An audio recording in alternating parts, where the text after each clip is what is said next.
Tron Lightcycle Run is the newest roller coaster to open up at Walt Disney World. It is located in the Tomorrowland section of Magic Kingdom, right next to Space Mountain. And this one's been a long time coming. It's been under construction for 7 years now? Originally supposed to open in 2020, got delayed till now April of 2023. I had the opportunity to experience the attraction early, got multiple rides in on it, and this is going to be my full in-depth review. So there will be spoilers. If you're planning on riding the roller coaster soon and you want to be surprised, I would recommend coming back to this video at a later date. Now, this is the latest and greatest roller coaster to open up at the Disney parks. Well, except it's not. It's a clone of Tron Lightcycle Power Run that opened up at Shanghai Disneyland in 2016. They hit copy and paste, so now you don't have to go all the way to China to ride it. The only difference is the location of the ride, and well, this one's in English. So if we want to get technical here, Guardians of the Galaxy Cosmic Rewind at Epcot is still using newer technology. But regardless, this thing is awesome. It's a Vekoma motorbike coaster. If you've had the opportunity to experience Booster Bike at Toverland, or even Zamperla and Intamin have their kind of straddle seating roller coasters,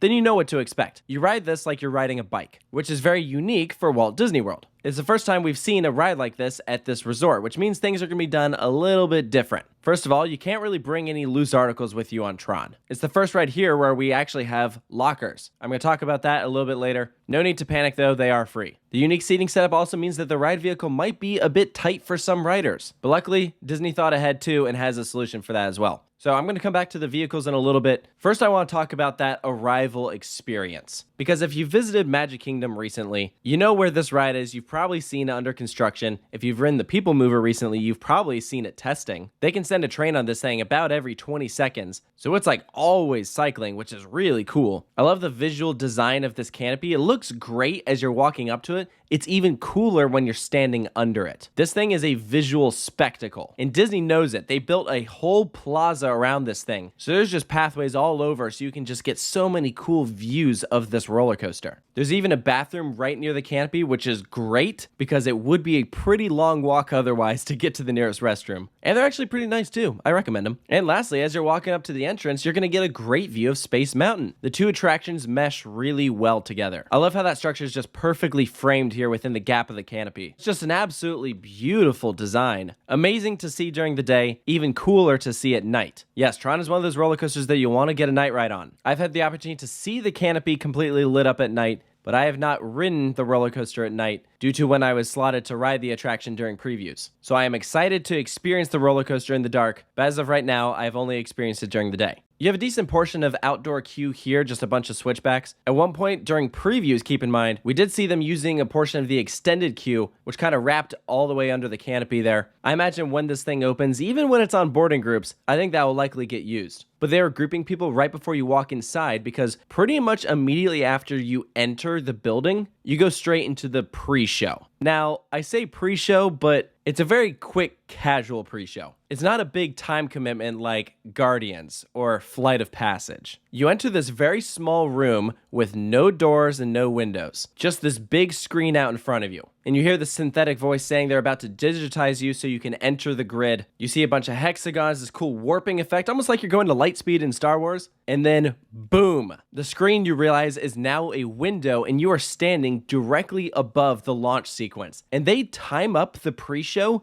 with when a train is about to launch, or at least they're supposed to. During a couple times we experienced this, it was not synced with the train, a couple times it was. But it is so sick. We did not expect this at all. It was a total surprise, and it was way cool. And then an area of the wall opens up, and that's a door, and now you can go all the way around that launch sequence, see it from the side. And when I say it looks sick, I mean, this room is visually stunning. I could have stood there and watched trains launch for an hour. Just wow. And it's from there that you'll make your way into the locker room. It's from there you'll see a little bit of theming here and there, mainly talking about your opponents that you're going to race against. If you've seen the Tron movies, this will probably make a little bit more sense to you, but I wouldn't say that it's a requirement to understand this ride. I would definitely more so encourage people to go watch the Guardians of the Galaxy films before they ride Cosmic Rewind. If you haven't seen the Tron movies, you're still going to understand this attraction. It's fine. This is not really a story-driven experience, which is fine. I don't think it has to be at all. It's just a really, really cool ride. While rides like Guardians have a beginning, middle, and end, they present a problem, here's a solution, now you're on the ride, going through the climax, beating the villain, you won, congratulations. This is just okay, you're gonna go race. Oh, look, you're up against the other side. Yay, you won. Congrats. So they bypass a couple of those steps in that storytelling idea, but I don't think it's a big deal at all. For this, it totally works. In my opinion, not every attraction at Disney has to be story-driven. It does not hinder this ride experience. So you've made it to the locker room. You're told to put all loose articles that are bigger than a cell phone in the locker. They do have little storage containers on the bikes for your small items, but there's nowhere to put like backpacks or anything. But luckily, the lockers are big enough that you should have room for everything. You can get one locker per ticket. All you do is just scan it on the locker. It pops open, you put your stuff in, and then you retrieve it on the other side. Very similar to like Velocicoaster,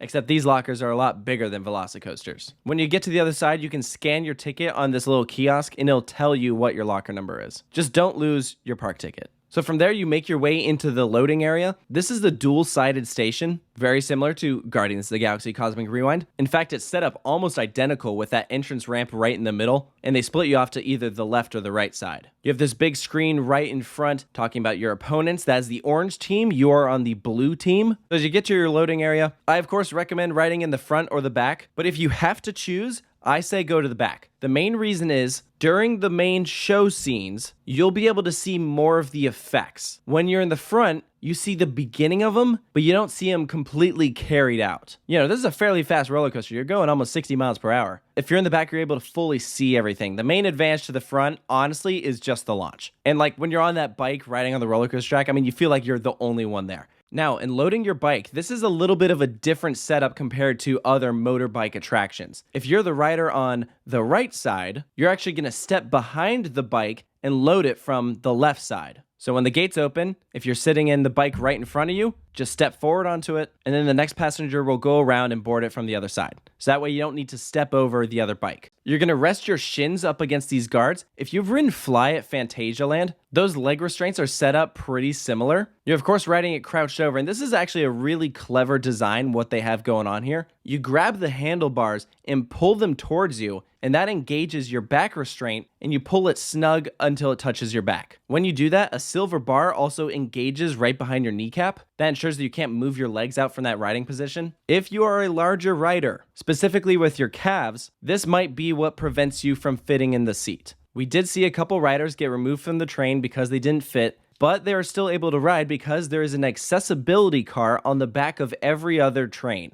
In the past, this is for disabled guests, like if you're in a wheelchair, you physically cannot sit in that riding position. However, if you're too big for this bike position, then you can ride in your normal seated position with a lap bar on some of those specific trains. It is going to be a little bit longer of a wait because there's of course not as many to choose from, but it's better to ride it this way than not at all. I'd actually be really intrigued to try it in that seat sometime just to see how different it feels. So when you dispatch out of the station, that's when your onboard audio kicks in. It's the same voice you heard from the pre-show in the queue. And of course, we also start to hear the music. Tron Lightcycle Run has its own soundtrack, of course by Daft Punk, who scored the movie. It works so well with the ride. After a couple rides, it was like totally stuck in my head. It's really cool. You approach your launch bay. You're in that same room that you saw when you're exiting the pre-show. The lights start pulsing and you accelerate to almost 60 miles per hour. And this is a pretty forceful launch. I would say it's the best launch at Walt Disney World. Better than Rock and Roller Coasters, better than Guardians, but it's also different from Guardians. Guardians goes about the same speed, but you're taking that launch backwards. So it's just a very different sensation. That one is a lot more gradual. This one's a lot more forceful. I also think this launch sequence is just really cool. It gets you totally psyched up for the ride you're about to do. You take off and enter your outdoor portion. The first part of this is one large sweeping bank turn. You're moving to the right, gradually descending downwards, passing right up against the pathway. You then twist to the left and re-enter your building. There's a little like portal looking thing that you pass under. I definitely felt like there should have been something right in front of you. Instead, it's just like a black wall. It looked like there was supposed to be something there. I don't know if there usually is, or if something will be added later, or if that's just how it's going to look, but that was one thing that I thought was a little odd.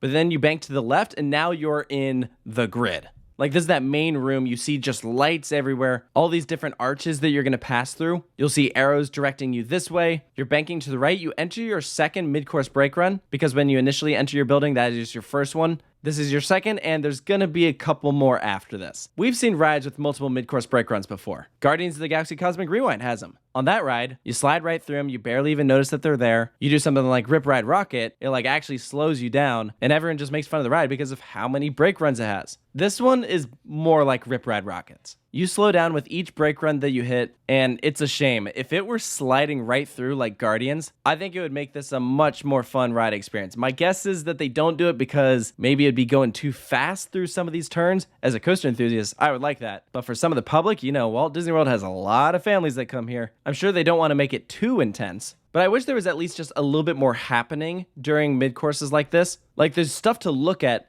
but I wish that like something like lit up right above you, or like when you slow down, it's for a reason. It's because there's something during the race that you have to like try and avoid, you know? They have some cool tricks later on during the ride, but these mid-course brake runs, I just wish were a little better. I don't fault them for being there. I understand that they need to be there for capacity reasons. That way they can continue to cycle more trains, but it's just too bad that it kind of affects the ride experience. So following that one, you bank to the right, you narrowly pass by the orange side. You go right, they go left. Or at least it appears that way. The secret is you're looking at a mirror. Those orange rings are the same rings from the bike that you're riding on. They just changed the color from blue to orange. And then you're seeing it in the mirror. It's a brilliant effect. Really smart because you don't notice that right below you it's changed colors. So diving off that mid-course is really fun. You pass through some more arrows and more of these like archway looking things. You hit another mid-course, slow down a little bit, pass to the left, and then you meet up with the orange team, but this time it is not a mirror. This is a high-tech screen that is just huge right up against the track, and it is two of these orange bikes that are tracking right alongside you. You go above them, they go below. You twist to the right, and then back up with the orange team. They collide into a wall, kind of explode in this like orange goo, and then you turn right into your final brakes. You see a bunch of these like hexagon looking things pulsing, and then it goes dark, goes silent for a second, the music kicks back in, and now you're in your set of final brakes, sliding back into the station. You have mirrors on both sides, once again, like the very beginning when you're rolling out to the launch sequence, so you can look to the side, see yourself, and it is just totally sick. The one downside is, when you hit that set of final brakes, I think most people would not expect that to be the final set of brakes. Like, that doesn't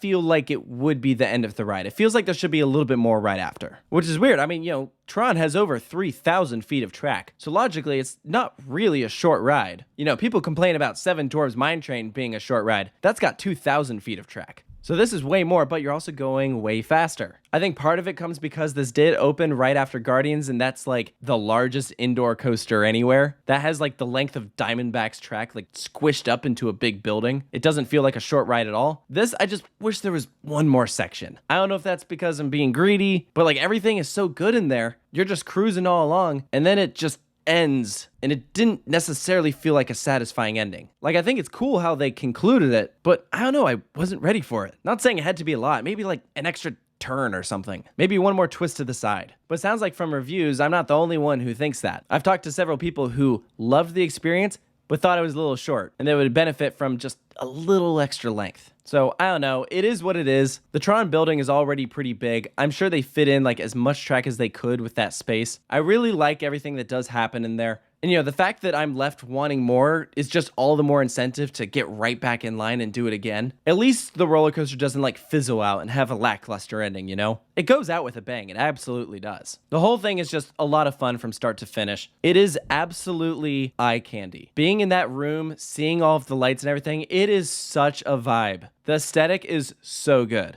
And then you factor in that it's like got good elements, pretty solid forces to it. I mean, you can't go wrong. I'm sure the roller coaster would be fun even if it wasn't in a box and you just plopped it down in a field. It definitely wouldn't be anywhere near as good. The theming like totally makes this ride, but the layout is still pretty fun. I'm also a big believer that because it's inside and you're flying past theming, it also increases your sense of speed. In retrospect, you probably feel like you're going a lot faster than you actually are. So overall, final thoughts on Tron. Was it worth the wait? You know, that's a tough question to answer because 7 years is a very long time. And there was a lot of that where I even forgot that this ride was under construction. Like, it just feels like this thing is always just oh yeah, that'll open eventually. And so then actually getting on it feels weird. It's like, oh, like we actually rode that, like that actually happened. I think there will be a lot of people who probably will walk out of this a little disappointed, mainly because of the length of the ride. Just because if you haven't watched any videos of it and you just go into it expecting an experience like as long as Guardians, then you'll just be wanting a little bit more. But everything that they had to work with, what they did with this thing was executed very well. So where do I place it in Walt Disney World? It's tough to say because I just rode this for the first time. You know, after I give it a couple months of doing that, I'm interested in seeing if I like it more or less than I currently do. I think you could definitely make a good argument for being the best roller coaster at Walt Disney World, but I mean, you know, there's also some good contenders. You have Guardians that's great, Space Mountain right next door, and also Expedition Everest. They're all good for their own different reasons. I really do like the attraction. I'm glad that going into it, I leveled my expectations a little bit when it came to the length after hearing from some of my friends who were like, yeah, it's great, but it's just kind of short. So like going in, knowing that it was going to be a short ride, I was able to look past that and just focus on what the ride does do and not what it doesn't do. So for Tron's final score, I'm going to give it a 9 out of 10. I think that it's so close to being there. Like theming, 10 out of 10. I think it's great. Ride layout, probably like an 8 out of 10. Would have benefited from an extra turn, maybe lighten up a little bit there on the brakes. So you factor all that together, I mean, you get a dang good roller coaster. I definitely highly recommend going out to Magic Kingdom and experiencing this thing. I think it'll be a big crowd pleaser, and I'm glad that we have something a little bit closer to home so we don't have to go all the way to Shanghai to experience it. But don't get me wrong, I still one day will go to Shanghai to experience it. But it's nice that we can ride this a bit more often. So let me know down in the comments below if you're excited to take a ride on Tron Lightcycle Run at Magic Kingdom. If you have had the opportunity to experience it, what did you think of it? Do you agree with the points I brought up in this review? And of course, stay tuned for more roller coaster reviews here at Coaster Studios, and I'll see you next time.